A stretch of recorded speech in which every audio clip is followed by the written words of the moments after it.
Hello, everybody, and welcome to another edition of Pundit's Pundit. My name is Scott Morganroth, the Motor City Madmouth, gladly putting on my USF bull. And tomorrow night on No Limits, Jeff Goodman, CEO at Ticketsmarter.com, will join me at 8:15 Eastern Standard Time on No Limits via the South Florida Tribune YouTube channel and on Facebook Live. Jeff is going to provide some insights about selling tickets for big events. So hope you can join us tomorrow night, South Florida Tribune and Facebook. Jeff Goodman, CEO at Ticketsmarter.com. Back to you, Dens. All right, let's get the show started. Had an awesome little kind of switch it up for you, because we do advertise on this show. It's going to be a great show. Please check it out. It's going to be very loaded, very informative tomorrow night. Jeff Goodman, CEO at Ticketsmarter.com, bringing it to you live with the Motor City Madmouth himself. Anyway, this is the Pundit's Pundit. I am Denzel Snipes. Yes, I am matching tonight. Yes, I have on Meg's hat from Family Guy. I stole it. But listen, we got a great show for you, and I'm going to go ahead and bring everybody in. It's a loaded Wednesday night. So with that being said, as I do every Wednesday, right after this show, South Florida Tribune on Facebook and Twitter, as well as YouTube for the Sports Exchange. Scott Morganroth, Jacob Christner is going to be there. JB is going to be there. It's going to be a loaded show as usual. And then right back to Sideline Sports for a confidential, loaded Wednesday night schedule, like loaded baked potatoes or loaded nachos or something, whichever one you prefer. Or maybe you're lactose intolerant and you don't do cheese. But if you want to do just chives, like that's fine. Let's go ahead and get the guys in here. Here's the architect of this show, this whole shebang, this whole castle kingdom we got of the Pundit's Pundit, where all we do is just talk that noise that's important. And that's Jacob Christner. Come on in. Well, I'll tell you this. At least it's Meg's hat, not the bunny ears from Bob's Burgers. That's next. Yeah. I'm sure my sister's going to buy it, and I'll steal it just to wear it that show. Hey, why not, right? It's like either, something either way. You could be more – hey, you were talking about being loaded. You'd be more loaded than Roy Tarpley in the 80s. Hey, there you go. And also joining us, you just saw him not, 2 minutes ago. Motor City Madmouth himself. Beam me up, Scotty! I'll beam you up. And by the way, I have ordered some Motor City Madmouth hats. They'll be in here in my studio in about 2 or 3 weeks. So look for them. I got a couple different styles you guys are going to like too. So glad to be on the show. Enjoy this doubleheader between our show here, Pundit's Pundit, followed by the Sports Exchange. And boy, Dens, to say our show at Sports Exchange is loaded is mildly stating the obvious, let me tell you, with a lot of the things that are going on in the world of sports. So, but priority number one, Pundit's Pundit. Let's get it. All right. And we will start off with our first of all, drop your eyes to the bottom of the screen. No, not that far, not the floor. Go back to the screen. There you go. Right below where Scott is.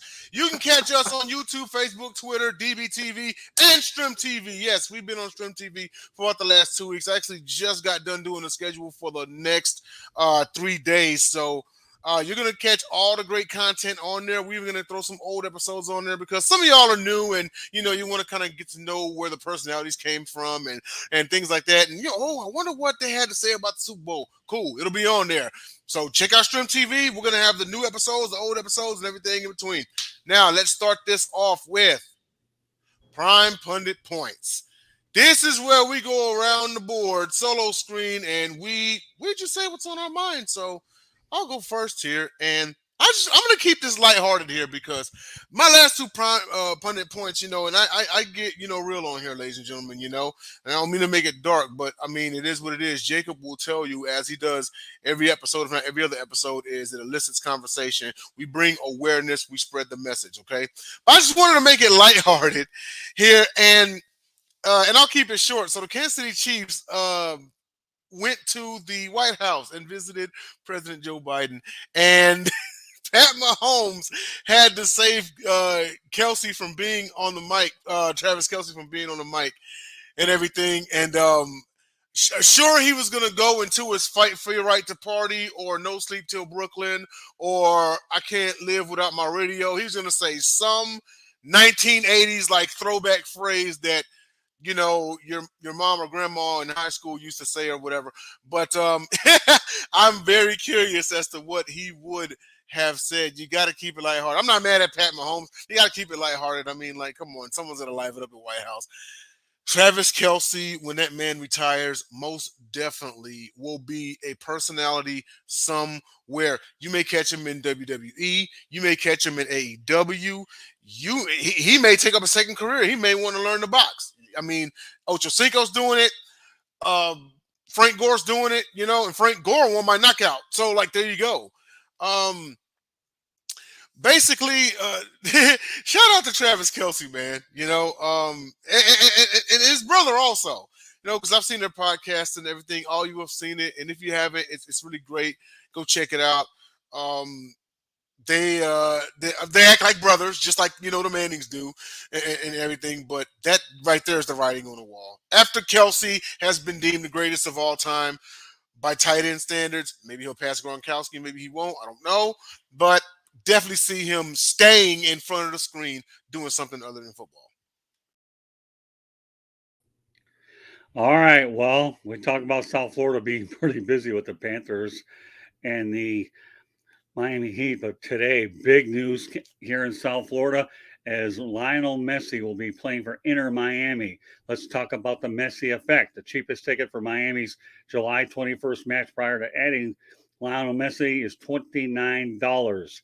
The cheapest ticket for Miami's July 21st match after adding Lionel Messi is $477. To make matters even more interesting, if he was going to play at FC Barcelona, your stadium capacity max would be 99,354. Drive Pink Stadium, Inter Miami Stadium, their temporary one until they build one in Miami, 19,100. I realize that demanding soccer guys are worth a lot, but let me tell you, Inter Miami hasn't been relevant all year. They recently let their coach go, but if you're looking to go ahead and fill the stands and try to generate buzz for the area, keep these two words, Lionel Messi, unbelievable. We'll be talking on this later on the Sports Exchange following Pundit's Pundit. Bring yourselves up, guys. I wanted to ask you something real quick. How many times did we talk about LIV? 3 times on these episodes? Yeah, about 3 or 4. Three episodes we talked about LIV. What did I say about LIV and about on the countless Twitter and Facebook posts? How many things did I say that they were going to change things? Mm-hmm. They were going to merge. Say the thing over and over again. Of course, you know what people did? Other people, they were going the emotional nitwit route, and they were being 80s WWF. Good guy versus bad guy. They were doing this whole situation because here's the whole deal. They're all saying that's the excuse. I heard Mina Kimes today bring the whole thing up. Jamal Khashoggi, the journalist that got killed in Saudi Arabia. Yes, he got killed in Saudi Arabia. How many other journalists got killed in Saudi Arabia? The reason this matters now is because you guys hate Trump. And Trump liked the Saudis at this time. And he probably still does. This is the whole thing. You're living off emotion way too much in life. Everybody's dangerous. Saudi Arabia is dangerous. Saudi Arabia won this. They won this round because PGA Tour did not have the money to lose like Saudi Arabia did to keep going. PGA was draining, and they had to do this. Yep. Saudi has the money. Guess what? They are dangerous. China's dangerous. Very dangerous. Ukraine's dangerous. Russia's dangerous. The world is dangerous. Quit making this whole. There's a video. There's a video with Lindsey Graham and Zelensky. On video, both of them talking about that people are going to have to die to be able to get their points across. And they sort of having a laugh about the deal. Yeah. Are they friends? No. Because it's the same as Putin. He'd probably do the same thing as the thing. Right now, it's just what that is. The world's dangerous. We can't make this into 80s WWF, bad guy, good guy. We got to stop doing that. I didn't get this with LIV. I didn't get it right with LIV because of some Nostradamus. It's called looking through the weeds, people. Mm-hmm. I'm talking about Republican and Democrat both. Look through the weeds, literally. 2 and 2 is 4. No matter what the media wants to say. It's time to start understanding how the mind thinks. We use 10% of it. It's time to use a little more. Agreed. Totally agreed. I mean, now I looked at it from a slightly different angle, and I looked at it from, now granted, everything you said was was 100%. I looked at it as hasn't that been just a history of separate sports leagues in the same sport? AFL, NFL merger, ABA, NBA merger, AHL, NHL merger. That history has shown that this writing's been on the wall. Yeah, NHL and WHA, I should point out. WHL, excuse me. That's okay, no big deal. I mean, No, PGA. This is the thing. I just brought this up in part of my rant there. PGA did not have the money to keep losing like Saudi did. Right. Saudi still gets oil money no matter what they're trying to do. They get tourism money. It is unlimited. PGA's got to go. They make their money off their events and their advertising. Saudi has a billion more ways of making and losing money, and they can keep going. People are so mad. They're mad at Jay Monahan. They're mad at all this. I'm sorry. You can't have it your way all the time and play the emotional nitwit. Right. Use your heads, people. Mm-hmm. How many more years had they not merged? How many more years before PGA folded? Or if not folded, I had to go for bankruptcy and someone buy them, and it would be another probably 18 months to 2 years. Yeah. Denz, I'm with Jay, okay? I would say 2 years max at the pace that they're going. Mm-hmm. Yeah, because they were the money was draining. You have to give bigger prize money now. You have to give bigger prize money. They now have to try to go after bigger advertisers to go get more money. Yep. You have so many different things. And guess what? There is now 54 hole non-cut tournaments in there, which means money for everybody. Yeah. Money training. The LIV forced this, which we talked about on one of these shows. They forced change. It's if they won or lost. But let me ask you, Greg Norman and Phil Mickelson are looking like geniuses. Yeah. How do you spell Einstein? Greg Norman, okay, and Phil Mickelson. Absolutely. Those guys are smart. This is why you can't worry about who hates you online or who hates all this stuff, because the media could have been one step away from making PGA the bad guy for one reason or other. The whole thing with Jamal Khashoggi, and I've always said this about Khashoggi, I don't say that it's a bad, good thing that he got killed. That, the Saudi Arabian journalists. I'm not saying that at all. What I'm saying is how many journalists were killed and no one cared. And they wouldn't have cared if it was Hillary in office. Whole thing is Trump. They have got to quit going after Trump because he's going to keep winning every time you do it. And it's going to sound bad to say, and Khashoggi got killed, sure, by the hands of the Saudis, and some people may look at it and say, whoa, Khashoggi got killed. What, the PGA doesn't care about that? I'm going to give the brutal truth to you. Hell no. Yeah. God rest the man's soul, but the PGA was here long before him, and it'll be here long after him. They're not going to tank an organization that's been around for generations behind one man. It sounds terrible, but I'm being real. It's not going to happen that way. They're not going to, dude. If I got ran over and killed by a drunk driver, and he was an NFL superstar, my own family wouldn't expect the NFL to stop on a dime for me. Yeah. Let's just get realistic. Let's just get real, Yeah. But one big thing we have to get on to our first topic, but one big thing in this real fast. People are forgetting about China to go after Saudi Arabia. And again, that's WWF, the 80s again. That's the whole thing. Pick your evil. What did China do in '89? Just about 2 days ago was the 35th anniversary. What did they do? 34th anniversary. What did they do? Tiananmen Square ran over a peaceful protesters with a tank.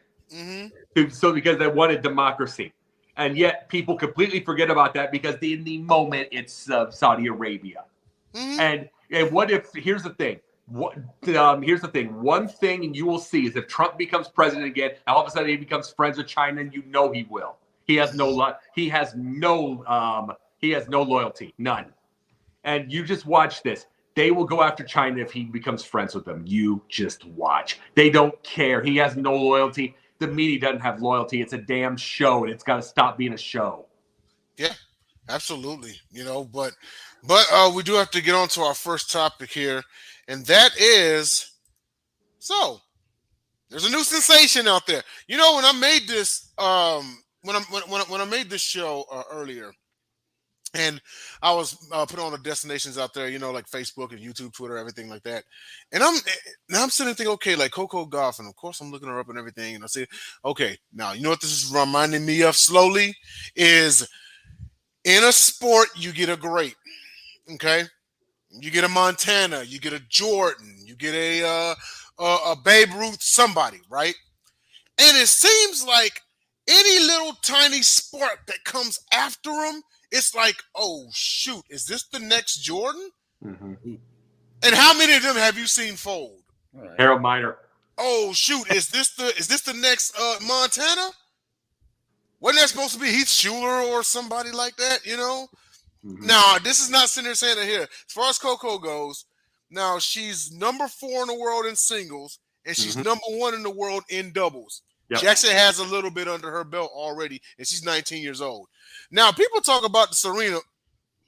As of right now, I'm going to, and I know what the media is saying right now, but let's just face it, the media always going to have a shiny new toy mentality. The shiny red ball. Oh, shiny red ball. Squirrel, squirrel, squirrel. That's how the media reacts. Scott, I know you know better than anybody. That's how they react. You know what I mean?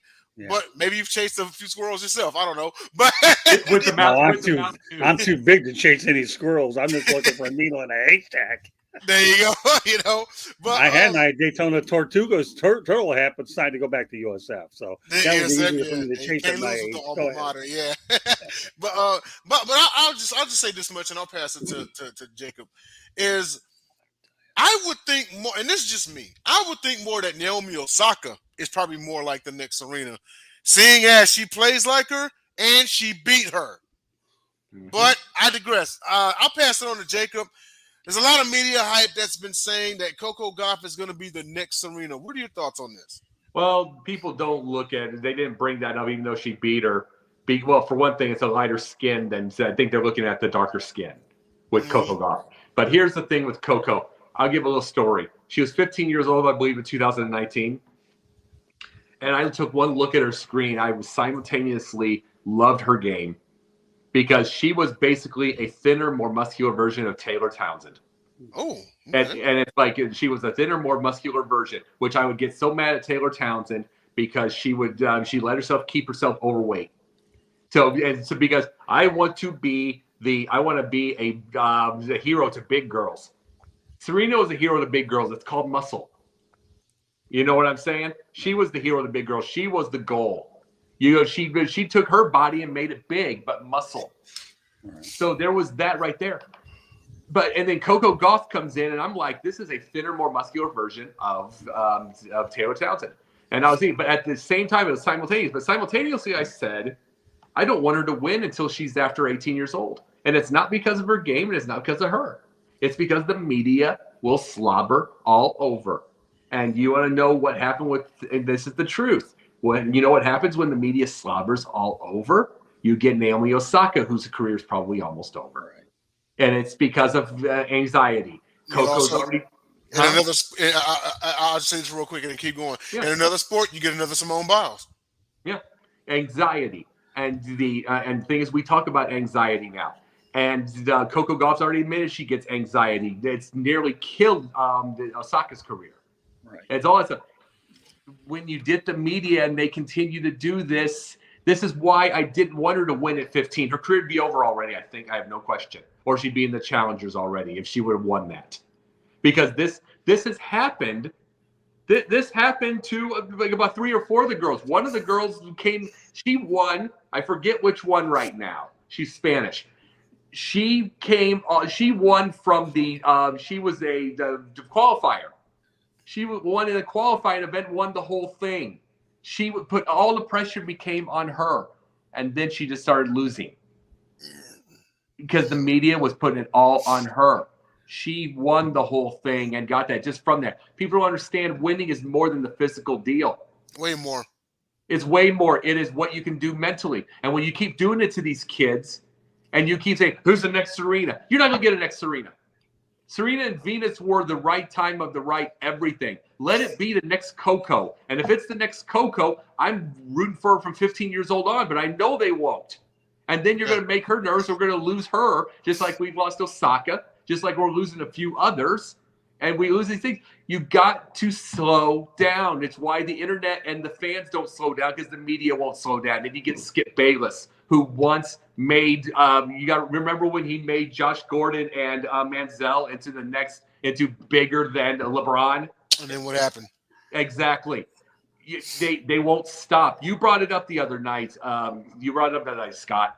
You brought it up the other night that it's like that he was a better. You and I both agreed he was a better journalist than he is a pundit. Skip Bayless. Well, no doubt about that. Mm-hmm. Yeah, agreed. And that's the thing I'm bringing. It's the fact the fans won't slow down because the media won't slow down even for a second. It's like everything is a poll. Everything is code red 1000. And we don't think at all when that happens. Well, remember one thing, though, Jacob. Fox is paying Skip a lot of money. So if they're trying to make him a pundit, that he's just doing what his job is, whether we agree or disagree, it's really not the point of the conversation. Sure. But they're paying him. I know that we'll get into it maybe down the line, but Shannon Sharp, he had his day. And if you think he was intimidated by Skip Bayless, Stephen A. Smith would eat him up alive. Oh, yeah. He is. These guys want total production and the ability to hold the upper hand to be on their show. So you have to take your beating like a man. Now, let me talk about CoCo Gauff in a couple of ways. Number one, I'm glad you brought up the young lady, Osama, whatever her name is. Naomi Osaka. Right. Yeah. I mean, it's too bad that her career, obviously, she's dealing with some mental issues now because of the pressure. But years ago, when I was growing up as a kid, watching one of my first major tournaments I ever covered was the Linda Carter Maybelline tennis tournament here in my hometown of Deerfield Beach. Mm-hmm. And the thing that was interesting is Tracy Austin had a lot of pressure on her, but the one that wilted was Andrea Jaeger. She really did. I tried to ask questions. She's a snob. And back in the day when I was doing tennis players thought their attitudes were much better than cooperating with us. And we know that tennis isn't regarded as one of the four major sports, but it is a great individual sport where it takes an awful lot of conditioning to be effective. And I had the good fortune many years ago of interviewing the late Arthur Ashe. Now, on to CoCo Gauff, okay? The young lady hails from Delray Beach, Florida. And to put the next Serena on there, I think that's a little bit steep. But you know what? In my opinion, if this young lady keeps a strong head, wins tournaments, much less the majors, she's made a natural progression to where she's at now. And if she continues to ascend to a much higher status, then I agree with you, Jacob. Be the next CoCo Gauff. I'm pulling for this young lady because right now tennis needs her to be the next superstar. They need it more than they even realize.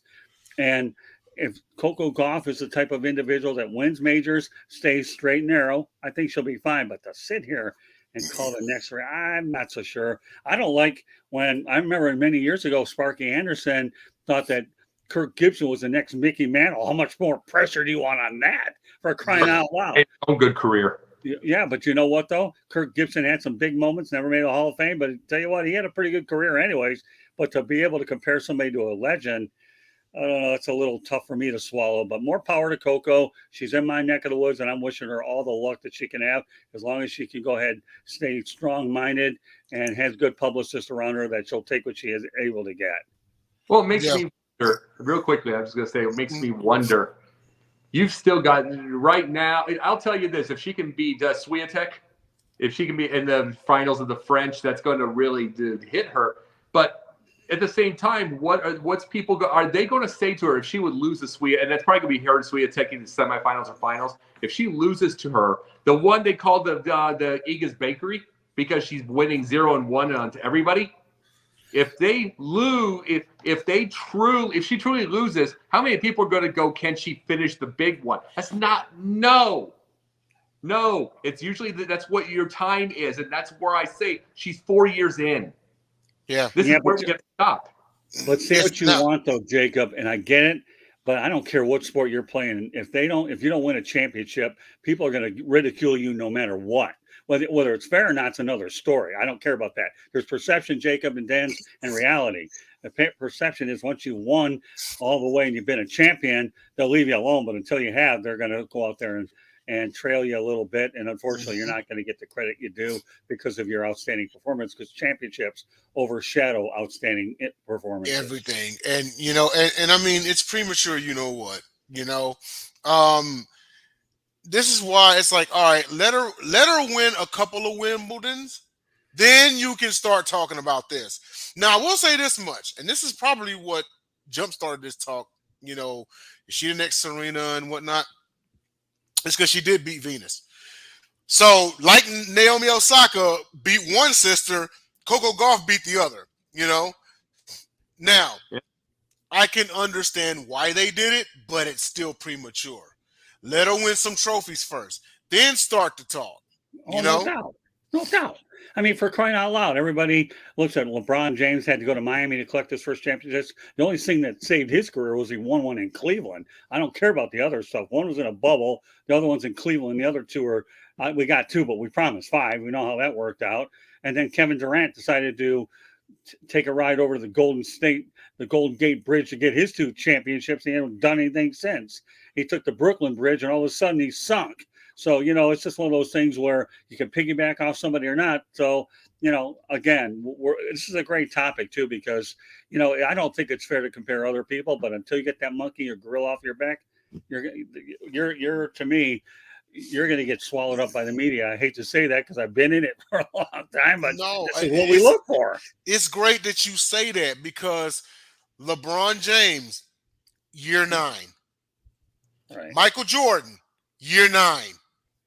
Hakeem Olajuwon, year 9. Right. Year 7 for Jordan. Oh, it was year 7. My bad. It was year 7. Yeah, but he had to go through my Pistons to do it. I'm good enough with that. Magic year 1, Bird year 2. That's why it happened.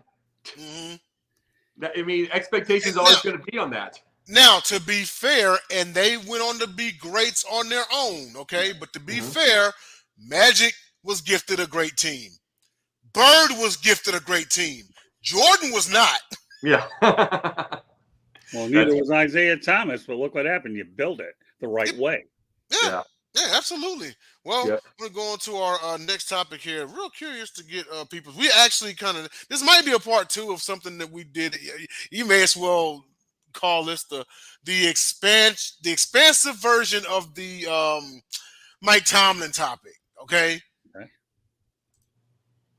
The Minority Report, when the noise stops. To be more specific, the disappearing act of minority advancement when the noise stops. I was curious to know your angle on this one, Jacob. Go ahead and lead this one off. Okay. Remember 2020 when we had all the riots, all the violence, all the all the protests. Just let's name it all. It was protests, riots, violence. And it was all that, every single one of them, just because the media would not promote the protests, the peaceful ones. There was all of them. Remember all that stuff? You know what happens when that seems to happen? It happened during the Rodney Kings. You know what happens every single time? All of a sudden, let's just say this, Denzel, a black person all of a sudden gets their push they wouldn't have gotten in the WWF or WWE. They get their push. I mean, all of a sudden they get their little push. Remember Big E, all 3 of New Day, they get their push. All of a sudden, NBA has the most black coaches over white coaches in the history. 16-14. Yep, 16-14. All of a sudden they have that. But what happens when the noise stops? Vince has Brock Lesnar destroy all 3 of them in seconds. Yep. He had them destroy them all in seconds. What happens when that whole violence thing happened from 2020 and 2021, 16-14? It was 8 coaches, 7 were black that got hired. Yeah. You know how many coaches got hired in this version? 1. One. The same it was one. Monty Williams. 4 and white. He just got rehired. 4 white coaches. And a bag of money. Huh? And a bag of a lot of money. Yeah. You mentioned Monty Williams, and then hold on, hold on a minute. And short leash, we talk about it, right? We talk about it. He was just in the NBA Finals 2 years ago. Yeah, I know. We talked about it with Mike Tomlin, and wait till Mike Tomlin has a losing season, it's over. We know it. But the But this is the thing I'm saying. I have always brought this up, and I've said it to you, Scott, and I've said it to you, Denzel. Yeah. Mm-hmm. I'd rather have 32 black coaches or 32 white coaches because at least it's honest. This isn't honest. This is not honest at all. In some certain way, as much as we like to see, and we love that interview that we had on Pundit's Pundit with Tori. We loved that interview with him. We thank you for that, Scott. Oh, you're welcome. Something, and we do thank you for that. But you know something? We at least know NFL's honest about where they're at. NBA's not honest. You know, the NBA's not. You want to know what Mike Tomlin is? He's the Dusty Baker of the NFL. That's a good analogy. I like He that. is Dusty Baker of the NFL. He is safe. Yeah. Because the Dusty is safe. Dusty is safe because all he cares about is winning. Dusty's not Dusty. You know what Dusty is? He's the grand old grandpa. Right. He is the link of the Negro Leagues. Right. And he can give you that he met Josh Gibson. That was the guy I was thinking of the other night. Yeah. He can give you the link to Josh Gibson and Buck O'Neil. He can give you all that stuff and tell you the stories how he met them before they went, and Satchel Paige and all that stuff. He's a cool old grandpa who's about to have a cane because his knees are bad. And the cane will be made of a baseball bat. And he's fun, and he's a fun old man, and it's all. And plus the fact he has a 22-year-old son, so he's just an old man that can get a younger wife. Yeah, pretty much, you know. But it's like, and so he's fun. And that's Mike Tomlin, same thing. He cares about winning. He's not getting into anything controversial. He cares about winning. That's why they get hired, because they're not controversial. Because they care about winning, they care about all that kind of stuff like that. And then you have, and guess what? Brian Flores got himself a job because of Mike Tomlin. Well, yeah, I was about to mention that when I got a chance, but thanks for bringing it up. No problem. As I said, Brian Flores got a job because of Mike Tomlin, and there's no other brother that would have gotten him during that time. Right. With distractions. This is the thing I'm bringing up with the Minority Report and all that kind of stuff on this. Hire them hire them or don't. Let's just be honest with this. Let's not use Adam Silver to say, I would love to have more black coaches. Yeah. Meanwhile, there's 4-1 at white. It went right back the minute the noise Right stopped. back in such a short amount of time too. Because I literally was on another show not a year ago, 2 years ago, and I was like, it's 16-14. NFL, you're way behind. And then the NBA. And not only that, Phoenix has hired Frank Vogel, and Kevin Young was about to be, and it's like it's the white coach and the white assistant, and it's like, and you're gonna see, these are the things. I'm sorry, I don't want a media pressure because you feel good about yourself. Right. As I said, 32 black coaches and 32 white, and just be dang honest about it. And say what we will about the NFL, and we do want to see more Tories out there, but at least that's honest. Yeah. This NBA is garbage. Agreed. You know, and Scott, I know you've been waiting in the wings, especially when you brought up the and also you expand on. Well, he just falls under the GMTA category. I give him a mulligan for that stuff. So, but I won't give him a mulligan, because I do disagree with you on one major point, though, Jacob. Mike Tomlin will not get fired over one stupid losing season. No way, man. You're talking the Rooneys, okay? The Rooneys. I want you to spell out the name Jacob Rooney. Rooney. Oh, I guess I did it for you. Okay, so he won't. You don't have to spell anything for me, I'll tell you. Yeah, no, but I'm just telling you, he won't get fired. I really don't believe that. And a little trivia question about Dusty Baker. Wasn't his son that nearly got run over? Yeah, I think it was in the playoffs or the World Series. He had 3 years old. 3 years old. Yeah. No, and he's done pretty well since. So, no, but Dusty Baker, he's one of the guys I haven't met, but hopefully I will one day. But you know what? Baseball needs him. He's got a raw deal in Washington, but he's been around, and now he's had an opportunity to win a championship as a player and a manager. And a lot of people can't say that. Oh, I believe that Dusty needs to have the Cubs ring. I'm going to say that. I'll say it on Confidential tonight. I think he needs to have the Cubs ring, because without Dusty starting it all, how many big names came to the Cubs without Dusty? How many? You get like Cal Daniels at 38 years old. You get, how many of them came to them? Zero. Andre Dawson came in 87. That was basically the last.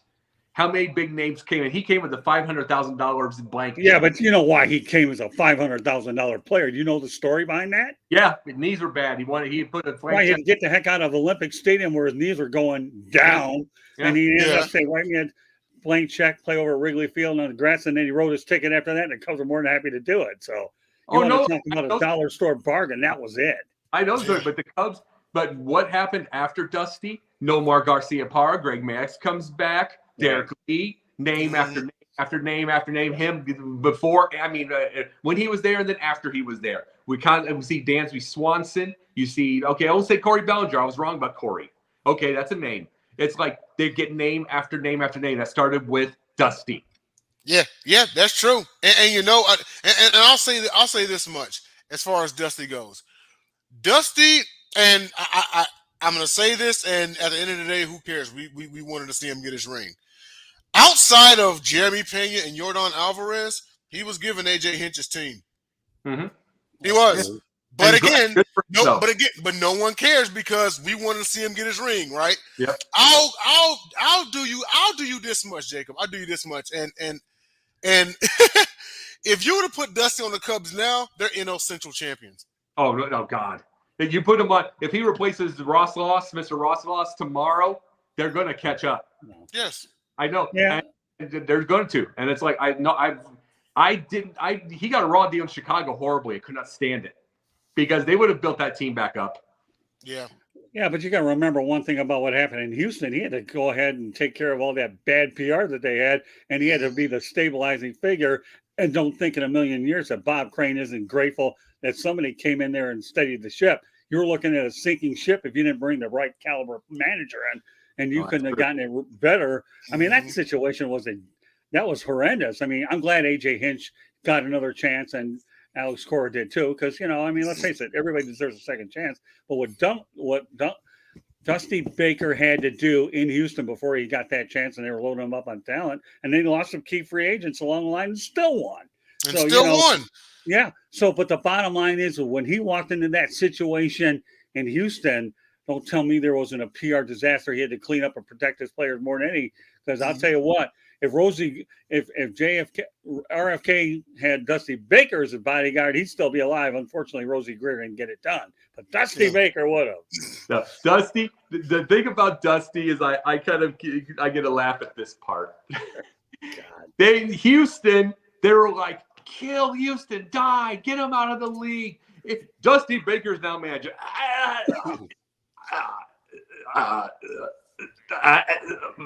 Yeah, exactly. What was that? What was that? Yeah. That's exactly how that was. Everybody loves Dusty. Mm-hmm. Everybody loves that guy. That was the most brilliant hire you could ever get. Okay, Dusty Baker, new manager. It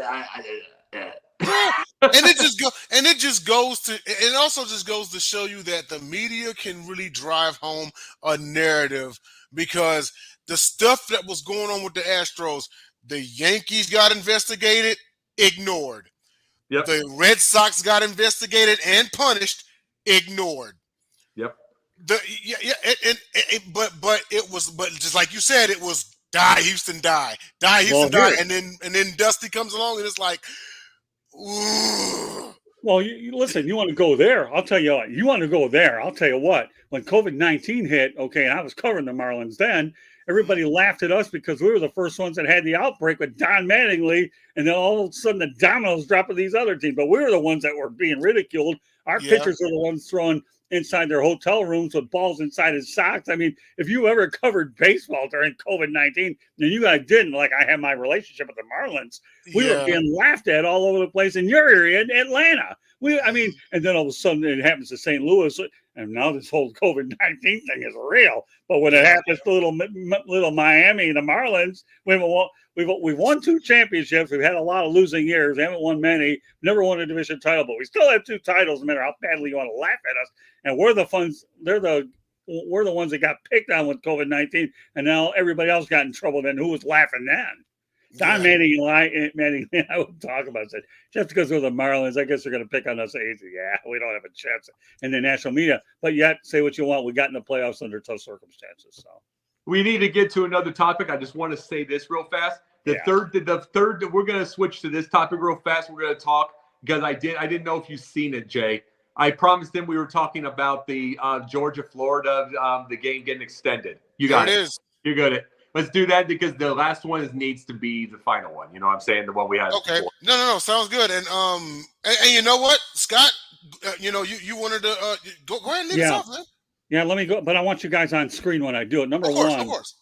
if you've seen the latest renderings of the Jacksonville Stadium situation, they look unbelievable. I've looked at them and said, wow. I've been covering the Jaguars the last several years, and I did a show recently 2 weeks ago about where they would go. Right now, there's discussions with Camping World Stadium out in Orlando and Gainesville, but this stadium is unbelievable. It's going to be 62,000 and expandable to 72,000, and that would be for the Georgia-Florida game.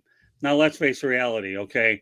I know that each side would love to have it in their own stadium because it'd be a lot bigger. But let's face it, everybody knows and doesn't need a geography lesson that Florida and Georgia are neighbors on the map, okay? This game has been in Jacksonville since, I repeat, 1933, okay? You can't break tradition in some places. This one has to be on a neutral site. It really does. I mean, obviously, now when you had Alabama and Auburn, when they were making renovations, I think the Legion Field, they had it there. So I think they'll have a similar scenario here. But there's certain things you mess with in college football, and there's certain things you don't.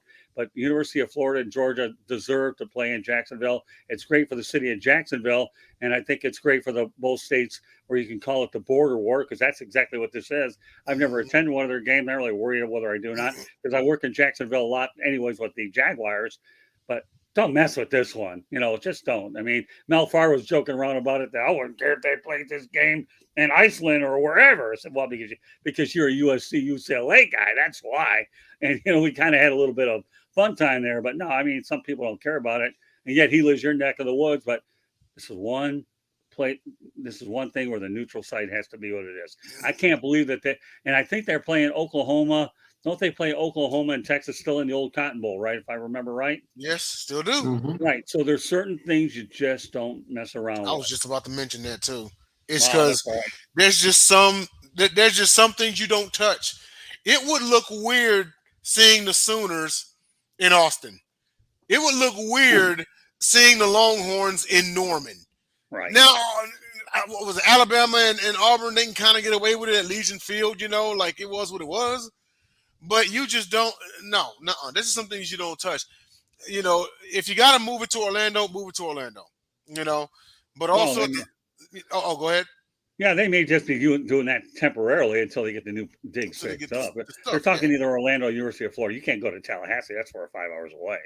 No. Anybody understands how boring it is to drive I-10 across the Florida Panhandle? You can't even get cell phone signal in certain parts because it's like a dead zone. So yeah, and also, in Tallahassee, don't think that it will be received too well if University of Florida is playing in a rival stadium. That's true. Good point. Go ahead, Jacob. Well, something that's brought that up, but what if you did it all the time, USC and UCLA in the Coliseum? Right. That's like you bring that. And I mean, to me personally, I want to see more rivals and more odd stadiums like that. I do. It's like, and yeah, there are fans that won't like what I would say. It's because it does take the one home game away. I don't care. For one thing that hasn't mattered for about 35, 40 years. It really hasn't. It's like that is for your bragging rights. It's not theirs. Number two, the minuscule amount of money that owners make off of tickets now is just ridiculous. Right. Their owners' money is coming from real estate now, and it comes from other events in their stadium. That's what its money's coming from. It's your home games aren't paying them at all. Your home games pay their light bill. Well, so let's just be truthful with that. But UFW and UGA, that's brilliant. It's beautiful. It's what is it? The hedges? Between the hedges and Athens. Hedges, yeah. I've never been there. And it's like, and I'll tell you, Florida's hit some tough times. They got a crappy coach, but it's going to take and you can't tell anymore. You cannot tell anymore who would go. You cannot tell if there would be a big time hire anywhere. Right. And you could see a big time hire going to Florida. You could and make this a big time again. You could see it because it's Florida. Mm-hmm. And like I said, I brought this up with the Bears and their dome. The Bears need the dome because they're not going to get the big free agents with -8 in January. Not like a dome, not like a Miami or Tampa. Not like those. It won't happen anymore. The last one was Khalil Mack. That was the last one. You're not going to get anybody anymore. The times have changed. They're going to go. They want warm. It's like we are going to be. Guess what? Lambeau will be the last one standing. I will say that. All right, let me add a couple things to what you said. Number one, I don't know if you knew this, but UCLA once upon a time played in the Coliseum before they moved to the Rose Bowl. Did you know that? Mm-hmm. Okay, so UCLA and USC played in the same stadium, so it wasn't a big deal. But now they got the Rose Bowl because I've been to LA a few times, and Rose Bowl is a little bit of a drive from where Westwood is. Number one. Mm-hmm. Number two, the University of Florida has struggled on the coaching scene. I don't think they've had anybody relevant since Urban Meyer. They haven't, and one of these days I'm going to do a sports exchange or one of our shows on that. That's an excellent point. But again, you have to keep certain games in certain places no matter what you want to do. Mm-hmm. But as far as what was the other thing you mentioned that I thought was interesting? So the LA situation kind of offsets because they had played there before. I'm trying to remember the other one that you had. I just love the idea of the Coliseum. That is such an awesome look. Yeah, but you know what? Well, it is because of the history there.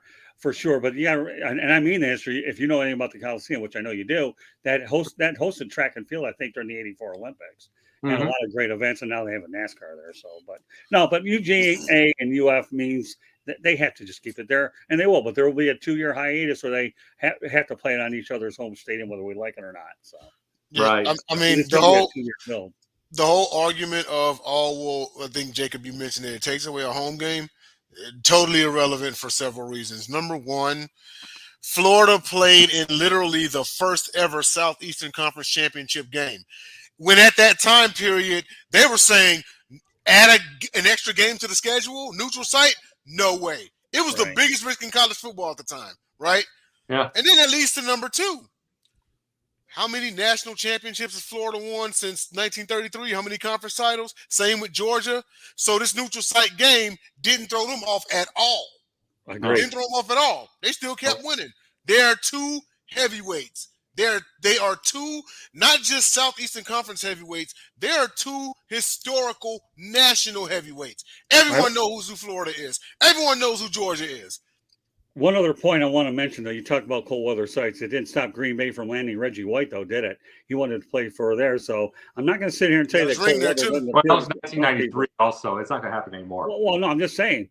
Some guys don't mind the cold weather. I'm just telling you. You never know. If the amenities are as good, you can just deal with the cold weather, because the difference in football is you only play so many games in the cold weather, and most of them are in decent weather. Just remember that. You're only talking 17 games versus a lot more than that. Yeah.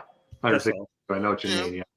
I mean, and you keep your fingers crossed that these schedule makers stick you in certain places. I know we have the sports exchange coming up, so everybody's situation is different, man. When you get handed a piece of paper and it's more money than you'd ever seen in your life, I just got to ice my driveway. I'll pay someone to do it. You know what I mean? So I got man in front of mine. Right. Well, we got about 7 minutes left. We'll go ahead and get to our final topic, and that is the fastest woman in Connecticut sues the state. This is Chelsea Mitchell's plight. Now, a little bit of background on this one, and that is Chelsea Mitchell is a track star. Self-proclaimed fastest woman in Connecticut, had never lost a race. She's actually lost the last 20 ever since the state has passed a law allowing transgenders to compete. Okay. She's lost the last 20 races, all to transgenders. Here we go again. Yeah. Scott, what you got, man? You're losing to a transgender. I think there's a little bit of a disadvantage there.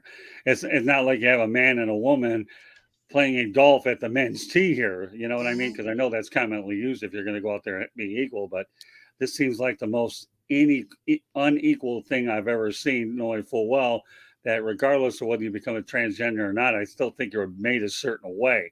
I'm not going to comment on transgender stuff. That's not my cup of tea, and I don't want to get crucified by anybody listening to it.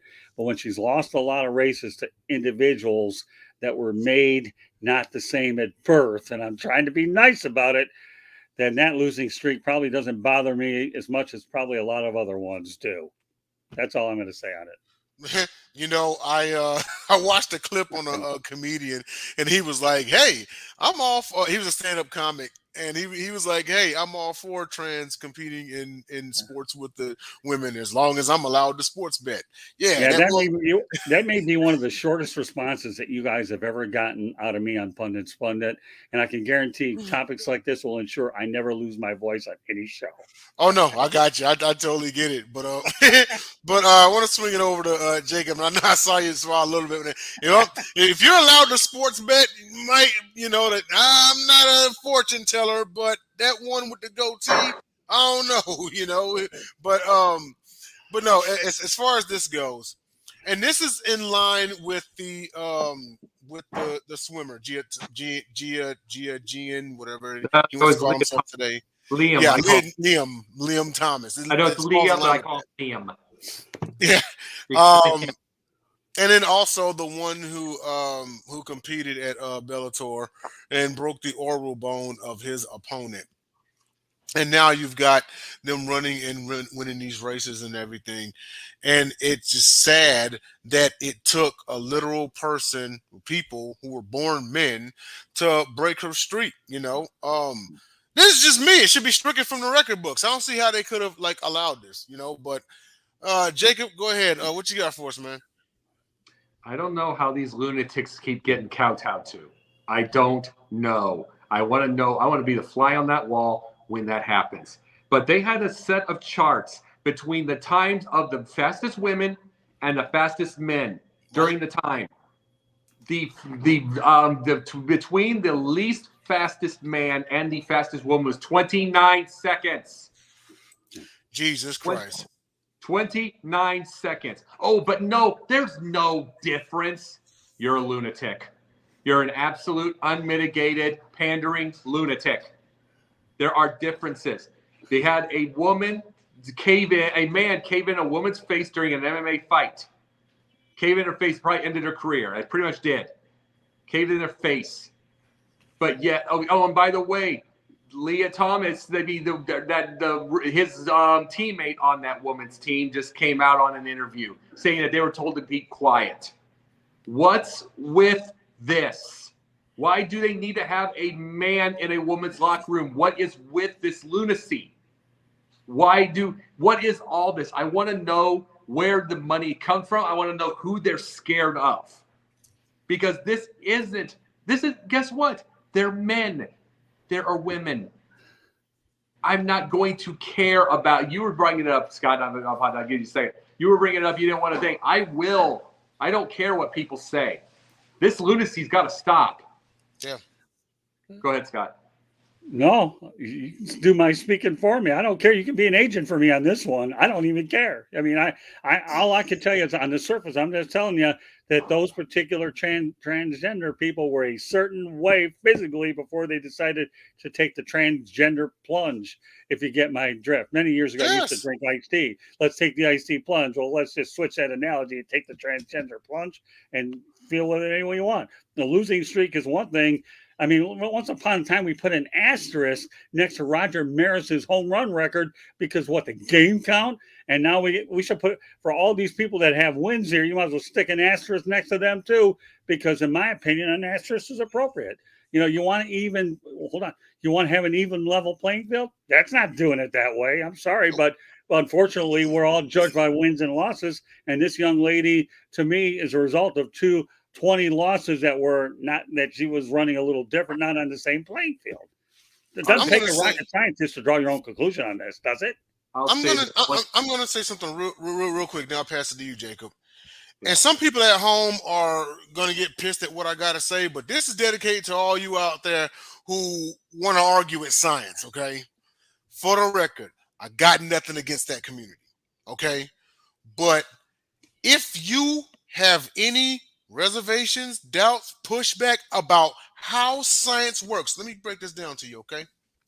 If you were to put on a desert island, follow me here, if you were to put on a desert island 100 women and 10 men, in 100 years, you're going to find a thriving community of men, women, and children. Fair to say?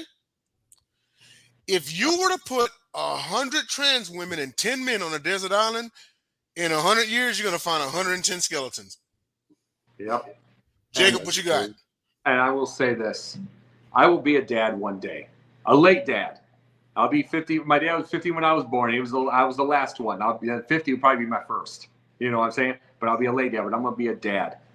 My goal is to help get this message and stop this lunacy before I have a child.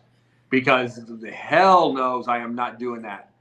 I am never going to put up with that in any school whatsoever. I'm already saying I'm going to homeschool anyway. And just go and maybe live in Florida so you can do the Tim Tebow rule. If they want to play sports.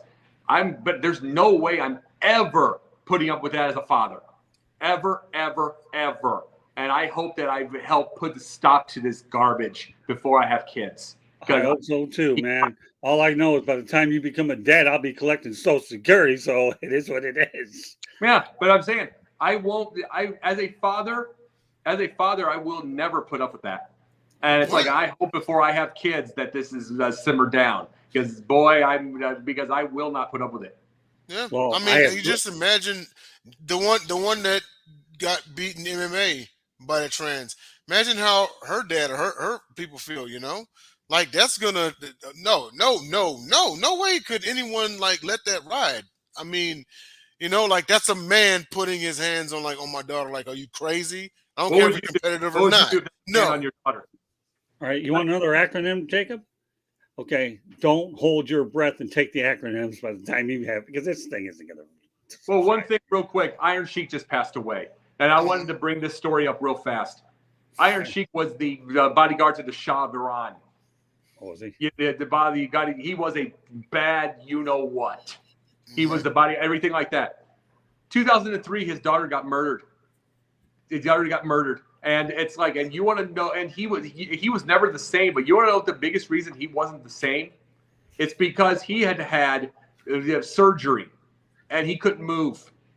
And he couldn't help protect her or save her or go get the guy that even killed her in the first place. Do you want to know how special a daughter is to a father? It burned him. It broke him practically for his rest of his life that he couldn't go protect his daughter. That is what a father does, especially a father as trained as he was, and he couldn't do anything about it. And there are fathers, 180-pound invested insurance salesmen that protect their daughters, and they don't have the protection. This is the point. Fathers protect daughters. Men protect women, period. Okay, we do have to. And Pundit's Pundit goes to Sports Exchange. Yep.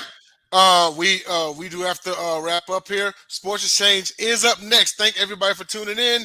Scott's going to be there. It's his house. Jake's going to be there. I'll be there in the comments. Shout out to JB. Jeremy B's going to be there. It's going to be a party. Everybody, head on over to South Florida Tribune. Later.